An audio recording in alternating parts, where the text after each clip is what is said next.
ولقد آتينا لقمان الحكمة أن اشكر لله ومن يشكر فإنما يشكر لنفسه ومن كفر فإن الله غني حميد.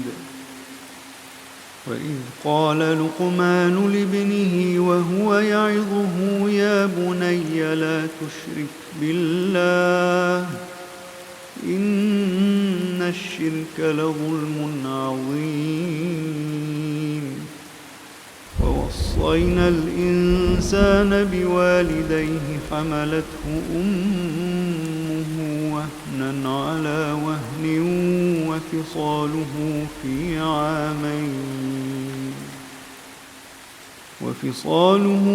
عامين أن اشكر لي ولوالديك إلي المصير.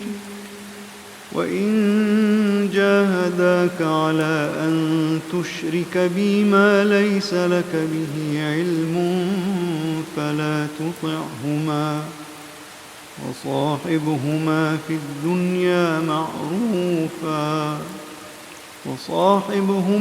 الدنيا معروفا واتبع سبيل من أناب إلي ثم إلي مرجعكم فأنبئكم بما كنتم تعملون.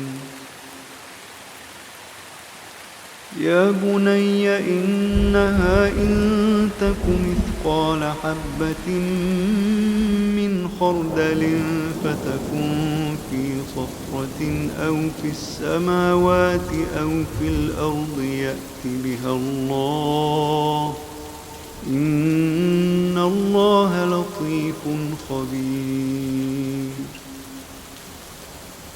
يا بني أقم الصلاة وأمر بالمعروف وانه عن المنكر واصبر على ما أصابك إن ذلك من عزم الأمور.